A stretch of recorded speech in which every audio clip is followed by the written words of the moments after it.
मैं चाहूंगा कि आप इन बच्चों में वो एनर्जी भर दें कि इस साल जो जिले में टॉप आए हैं वो अगले साल स्टेट में टॉप आए। श्रीमान नथवन जी।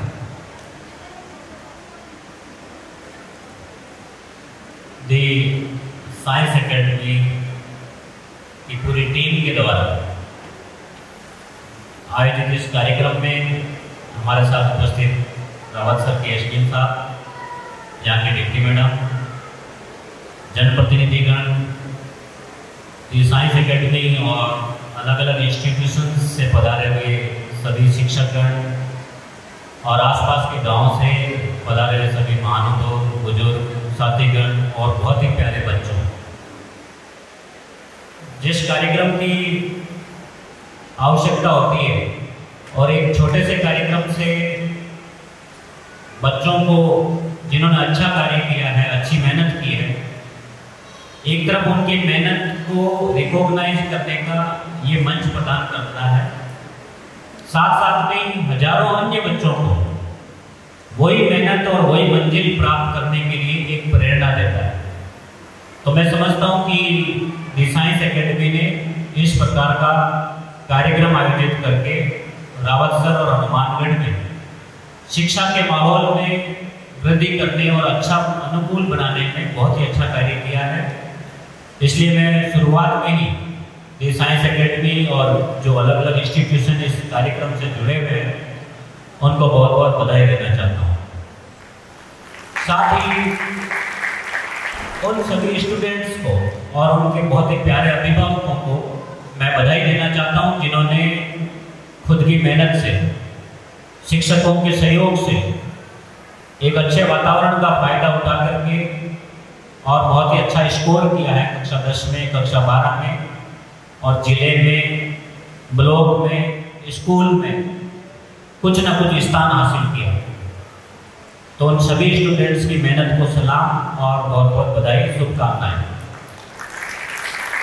जिन बच्चों का या जिन अभिभावकों के बच्चों का परसेंटेज किसी भी कारण से कुछ कम रह गया है, तो ये वो क्षण है जब हमें निराश होने की आवश्यकता नहीं है।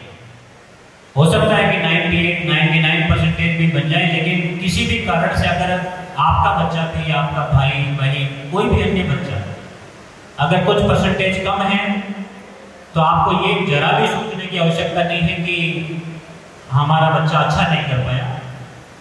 आपके बच्चे में भी विलक्षण क्षमता है और उसके मेहनत के बलबूते पर हम बहुत अच्छा कार्य कर सकता है, भविष्य में अच्छा रिजल्ट दे सकता है।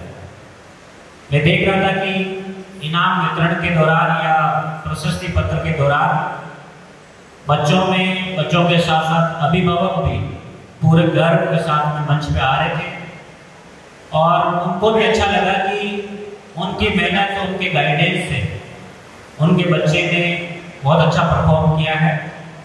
तो मैं ये मानता हूँ कि आज के समय में जो बात यहाँ से डिप्टी एसपी पूनम जी ने कही है कि अभिभावकों का बच्चों के प्रति मॉनिटरिंग होनी बहुत जरूरी है, लेकिन मॉनिटरिंग सकारात्मक हो। बहुत आप बिठा करके आराम से बात करेंगे तो उसके बहुत अच्छे रिजल्ट्स आते हैं। कहीं पे भी नियंत्रण या मॉनिटरिंग का एक ये जरिए नहीं कि मारपीट की जाए, बिल्कुल नहीं। बच्चे उम्र के साथ में शरीर में भी बदलाव आते हैं, इच्छाएं अलग होती है, पढ़ाई का अलग मोटिवेशन होता है। तो अभिभावकों को आज के समय में बैठ करके अच्छे से बात करनी चाहिए, हर फ्रंट में बात करनी चाहिए। इसमें किसी भी प्रकार की कोई शंका नहीं रखें। तो हम जब अपने बच्चों का ध्यान खुद रखेंगे तभी वो बच्चा आगे बढ़ पाएगा। और बड़ी खुशी हुई कि जब ज़्यादातर इनाम प्राप्त करने वालों में और टॉपर्स में ज़्यादातर की जो संख्या है वो बच्चियों की है, गर्ल्स की। तो ये मैं देख रहा हूँ कि जितने भी हनुमानगढ़ में कार्यक्रम हो रहे हैं या परिणाम आ रहे हैं, सभी में 80 से 90%, 70 से लेकर 90% तक बच्चियों ने हमेशा अच्छा स्थान प्राप्त किया है। ये यहाँ के अभिभावकों को और लड़कों के लिए एक सोच का समय है कि हम सोचें इसके बारे में कि ऐसी स्थिति कैसे आ रही है। भारत सरकार और राजस्थान सरकार बच्चियों की अच्छी एजुकेशन के लिए बेटी बचाओ बेटी पढ़ाओ एक योजना चला रही है, जिसका उद्देश्य भी यही है कि हम अपनी बेटियों को जन्म होने से पहले से संरक्षण प्रदान करें। किसी भी अस्पताल में उसका लिंग परीक्षण नहीं हो, भ्रूण का लिंग परीक्षण नहीं हो, या गर्भपात नहीं करवाएं और बच्ची जन्म दे और उसको मोटिवेशन मिले।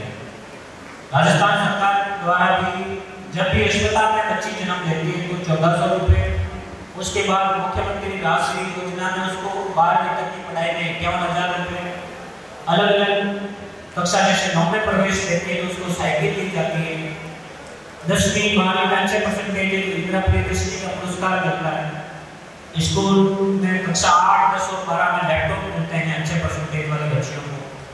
तो ये सब इसलिए किया गया ताकि बच्चियों को एक पॉजिटिव माहौल मिले और उसमें उनकी पढ़ाई हो। लेकिन आप सबने मेहनत करके ये साबित कर दिया है कि जब अनुकूल मौसम मिलता है तो गर्ल्स भी, लड़कियां भी बहुत अच्छा परफॉर्म कर सकती हैं।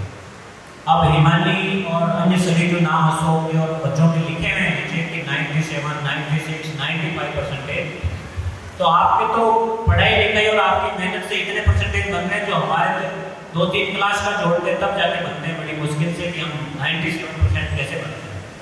तो आप जिस हिसाब से मेहनत कर रहे हो, आपको उस मेहनत की बदौलत जो आपने सोचा है या विचार कर रहे हो वो प्राप्त करने से कोई नहीं रोक सकता। अब हिमानी कह रही है कि मुझे IAS बनना है। हिमानी जैसे सभी बच्चे अपनी जिंदगी में कुछ ना कुछ बनना चाहते हैं, स्पेशली 10वीं के बाद में या 12वीं के बाद में वो सोचने लग जाते हैं। आस पड़ोस में देखते हैं कि क्या बनना है, कैसे करना है। आज SDM साहब को देखा तो आपने सोचा होगा कि प्रशासनिक अधिकारी बन जाए, DSP साहब को देखा तो पुलिस अधिकारी बनने की सोची है, या हॉस्पिटल जाते हैं तो डॉक्टर, नर्स, कुछ ना कुछ बनने का सोचते हैं।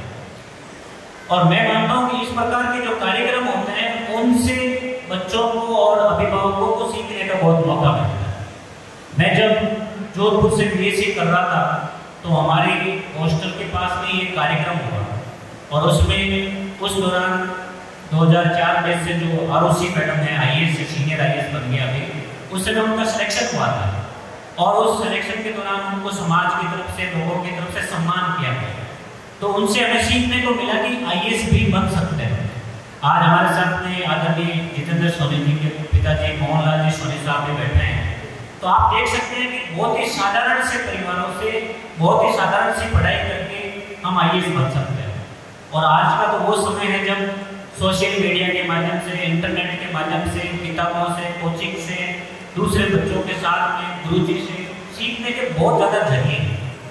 मैं आपको बता दूं, मैं नागौर का ही रहने वाला हूँ और जो हिमानी कह रही थी कि मैंने शुरुआत में गांव की स्कूल में पढ़ाई की है, तो मैंने तो 12वीं तक की पढ़ाई गांव में की और उसके बाद जोधपुर से BSc किया।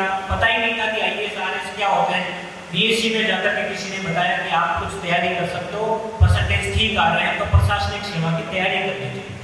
उसके बाद मैंने तैयारी करनी शुरू की, गुरुजनों का आशीर्वाद मिला, लगातार मेहनत करी तो ईश्वर के आशीर्वाद से पूरे भारत में 35वीं रैंक। तो मैं आपको यही बात बताना चाह रहा हूँ कि रावत सर का, हनुमानगढ़ का भी प्रत्येक बच्चा जो मन में ठान रहा है कि मुझे ये बनना है, आप बहुत अच्छी मेहनत करके वो चीज़ प्राप्त कर सकते हो। बस करना ये पड़ेगा कि उस दिशा में लगातार मेहनत करनी है। बच्चे जब पढ़ाई कर रहे हैं तो मैं अभिभावकों से बहुत रिक्वेस्ट करता हूँ कि इन बच्चों को समाज के जो कार्यक्रम होते हैं, कहीं शादी ब्याह हो गया, मायरा हो गया, इनसे दूर रखें। बच्चों का ऐसे प्रोग्राम से, मेले से, कहीं दर्शन करने जा रहे हैं, उनसे कोई संबंध नहीं है। बच्चों को सिर्फ आप कहो कि आपका एक एक सेकंड, एक एक मिनट जो है वो बहुत इम्पोर्टेंट है। अभी जो आपके पास में टाइम है वो वापस लौट के नहीं आएगा। मतलब अभिभावक जो सहायता कर सकते हैं वो हमारी ये सहायता करे कि बच्चा जब पढ़ाई कर रहा है उस समय उसकी स्कूल या कॉलेज के समय वो क्या पढ़ रहा है, क्या करता है, उसका ध्यान रख लें पॉजिटिव माहौल में, और उसको इस प्रकार के कार्यक्रमों में या उसमें समय वेस्टेज नहीं करें। और बच्चे जब पढ़ाई करते हैं, हालांकि ऑलरेडी आपके परसेंटेज बहुत ज़्यादा है, इसका मतलब आप पढ़ाई तो बहुत अच्छी कर रहे हो, फिर भी मैं 2-4 बातें जो हमने आजमाई की वो यही था कि जब आप स्कूल या कॉलेज जा रहे हो तो आपको लगातार जाना है। किसी भी दिन जब तक छुट्टी नहीं होती है उस दिन आपको लगातार स्कूल जाना है या कॉलेज। जब आप स्कूल कॉलेज चले गए हो तो क्लास में जो आपको पढ़ाया जा रहा है 100% उस पर ध्यान रखो कि क्या करना है। उस समय आपका ध्यान घर पे या कहीं और नहीं होना चाहिए। तीसरा, जब आप पढ़ाई कर रहे हो तो पढ़ते समय साथ में कोई ना कोई रफ रजिस्टर या कागज रखो साथ में, उस पर लिखते जाओ। थोड़ा थोड़ा लिखने की आदत रखोगे तो आपका कंसंट्रेशन भी बढ़ेगा और आपको याद रहेगा। और उसके बाद उसको हर 5वें दिन 10वें दिन रिवाइज कर लें। एंड जो आज क्लास में पढ़ाया है सुबह के पहले पीरियड से लेकर के लास्ट पीरियड तक, उसको शाम को एक बार थोड़ा सा रिवाइज करके जल्दी जल्दी देख लें। तो ये चीजें आपको हमेशा के लिए मेमोराइज हो जाएगी, याद हो जाएगी। ये छोटी छोटी बातें हैं जिस पे आपको विशेष ध्यान देना है। और मोबाइल अगर पेरेंट्स ने दिया भी है तो उस पर मुझे जहाँ तक लगता है आपको सिर्फ घर पे 2-3 दिन में या कभी कभार बातचीत करने के लिए समय देना चाहिए। उसके अलावा मोबाइल से हम कुछ भी सीखते हैं, कोई ज़्यादा खास काम का नहीं है। किताबें जितनी अच्छी हैं उनसे अच्छा नॉलेज कहीं नहीं है। आपको लगता है कि मुझे हिस्ट्री की 2 किताब एक्स्ट्रा करनी है, आपको जब भी लगे कि इतिहास के बारे में पढ़ना है, आप कंप्यूटर में खोल के कोशिश करोगे कि हिस्ट्री के बारे में मैं टॉपिक पढ़ लूँ, आपको 1000 चीज़ें मिलेंगी उसमें, ये भी तो आप अगले आधे घंटे तक ये सेलेक्ट भी नहीं कर पाओगे कि क्या पढ़ना है। अदरवाइज ये किताब पढ़ी, उसमें बहुत अच्छे टॉपिक है, वो किताब अच्छी होनी चाहिए, ऑथेंटिक होनी चाहिए, जिसमें आपके गुरुजन हेल्प कर सकते हैं। क्योंकि हिंदी के तेजकरण जी, बायोलॉजी के लिए मैडम और फिजिक्स के जो टीचर थे जिनको सम्मान किया गया, सारे बच्चों ने 90% से ऊपर हिंदी सब्जेक्ट में 90% से अधिक अंक प्राप्त करना मतलब बहुत अच्छा नॉलेज की और अच्छी मेहनत का अपने आप में रिजल्ट है, उसका परिणाम है। लेकिन इस प्रकार हिंदी में नई नई चीज़ें हो जाती है जो कि बिना प्रैक्टिस के अपन सही नहीं कर सकते। ये जब इस प्रकार से अपने को शिक्षक मिले, उनसे बात कर सकते हैं, मेहनत कर सकते हैं, तो आप उन टॉपिक्स की जो अच्छी किताबें हैं उन पे फोकस करते हैं। सिर्फ और सिर्फ किताब पढ़ते, उसके अलावा बहुत ज़्यादा आपको दूसरे प्रकार की टेक्नोलॉजी की आवश्यकता नहीं है। तो ये कुछ छोटी छोटी बातें थी जो मैं अभिभावकों से और बच्चों से करना चाह रहा था। दी साइंस एकेडमी की तरफ से सुभाष जी सुनी आए और कि हम इस प्रकार का एक कार्यक्रम करना चाहते हैं जिले में स्टूडेंट्स के लिए। जो भी कार्यक्रम हो रहा है मैं कोशिश कर रहा हूँ कि अधिकतम हम अटेंड करें। अदरवाइज हमारे एसडीएम साहब को और ब्लॉक की टीम को यही कहा हुआ है कि बच्चे हमारी सबसे अधिक हेल्प कर सकते हैं।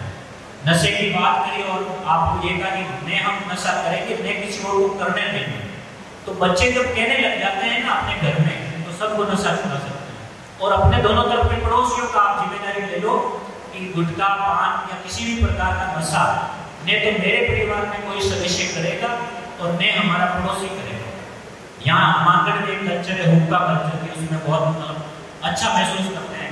गाँव में बूढ़े वडेरे 10-10, 15-15 बैठ के उसी को हुक्का खींचते रहते हैं, बहुत घातक है।